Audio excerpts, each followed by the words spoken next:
Okay, so Greg's bike, the project bike that I've been working on, things have stalled on that one because of this virus thing that's been going around. The frame's still at the welders, getting chopped and welded. Then it's got to go to the powder coaters. So we're not going to see it for who knows how long, another few weeks I could imagine.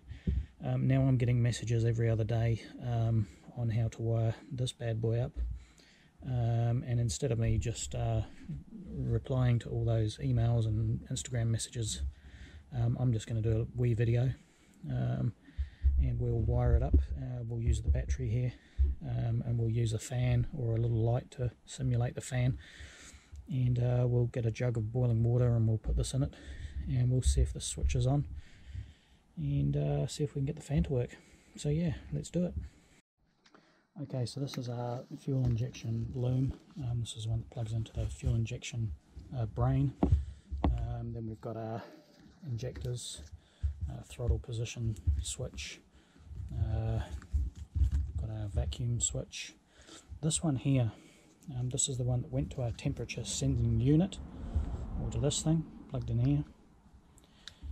Now this one's got 2 pins, and this one here has got 2 pins, but it's actually 3 wires, and the third is the ground is going through the body of this unit here and through the body of the engine block. So we've got 2 connections, but we've actually got 3 wires. Now the 2 wires that come out of here, impossible to see them at the moment, but they are a like a purple with a green stripe. So yeah, purple with a green stripe. Cool. Okay, so we know we've got a ground, which is the body here, and we've got these 2 wires here. Now one of them goes to the fuel injection brain, and the other one goes to this bad boy. Okay, so on the top of this relay we've got 9E, A3, A2, 15 and 31.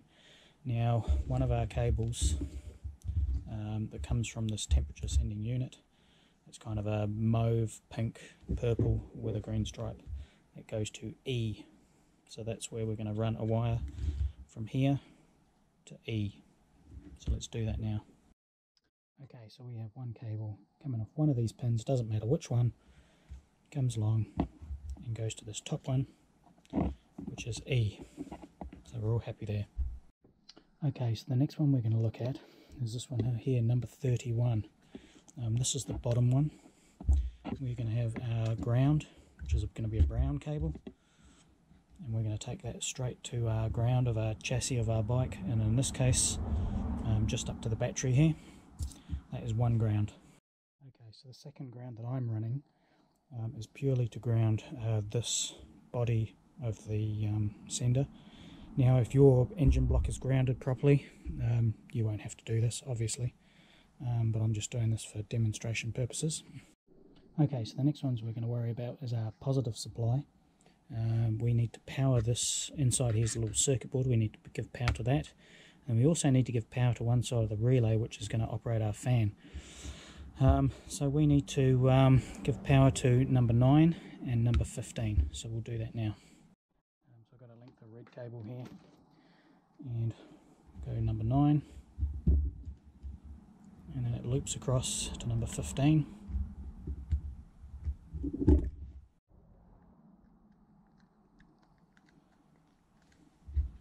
And then that is going to go and get powered from your M unit. I would suggest something like auxiliary 1 or auxiliary 2, probably not the ignition. There's enough coming off the ignition as it is. So maybe whatever is powering your tail light or your headlight. Probably your tail light's the best one. But for testing purposes today, I'll be going through a fuse and straight onto the battery.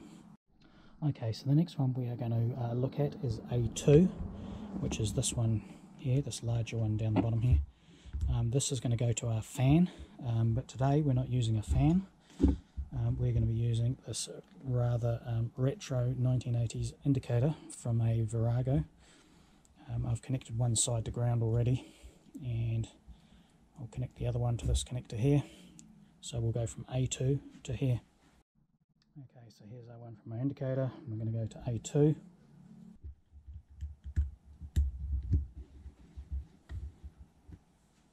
Okay, so that's every terminal connected except for this one here, which is A3. Now, what does A3 do? A3 goes to a warning light on the dashboard.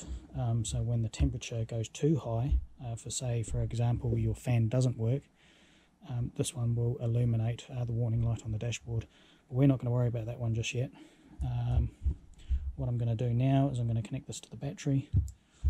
We'll go get some boiling water and we'll see if we can get this to operate. Alright, we'll just wait for that to boil in a little cup. And we'll put power onto this. Okay, so one thing I do have to point out while I'm waiting for the jug to boil, this is all testing. I haven't seen if this works properly yet. It hasn't been tested in a bike. So if you do this at your own risk. Greg's bike was the first one I was going to try it on, and like I said at the beginning, we're stuffed. We can't get his bike back until this lockdown's over. So if you wire this up, you need to make sure that your fan comes on and that your bike cools down. Don't just assume that it's going to work. Testing needs to be done. So yeah. Come on, jug, hurry up! Why do these bloody jugs take forever to boil when you're watching them?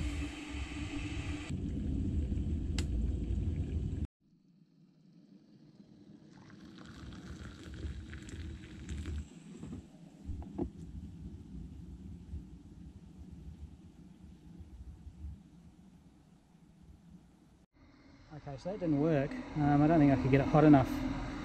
So I've got some more water in there, and I'm going to very gingerly hold this in the water. Try not to burn myself.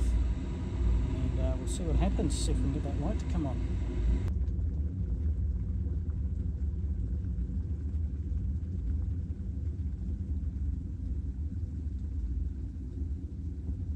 Okay, no luck. Okay, so I've just got my multimeter set up. We've got open circuit at the moment. And we've got about 800 ohms there. Stick it back in the water and see if it changes.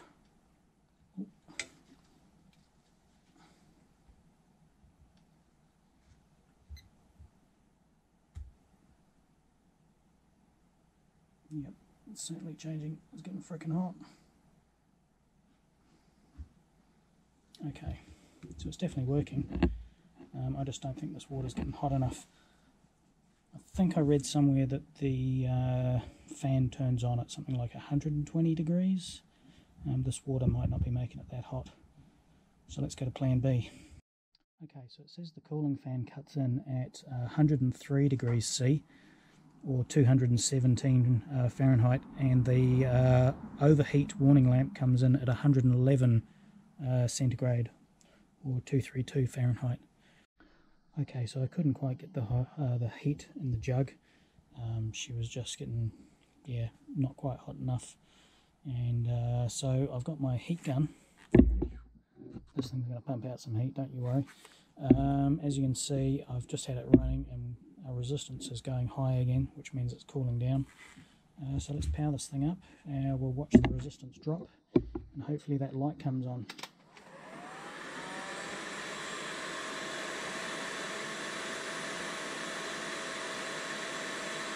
Okay, the resistance is dropping. Should be around about 130 ohms it comes on, 120.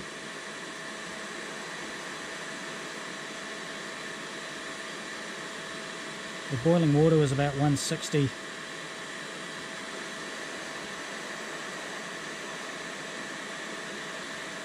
40, there we go, and she's come on. So that's our cooling fan come on.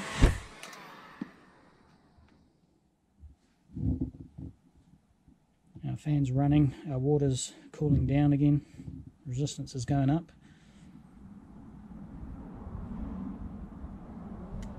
And our fan turns off. So there you go, she works. I just couldn't quite get the heat out of that jug of water. Okay, so we have proved that it works. That's all good. What I'm going to do, because this is quite hard to understand looking at this, I'm going to draw it out, the wiring diagram, on a bit of paper. and at the end of the video we'll put that up and you can pause the video and study it a bit closer. So yeah, thanks for watching. Hope you enjoyed the video, and we shall see you in the next one.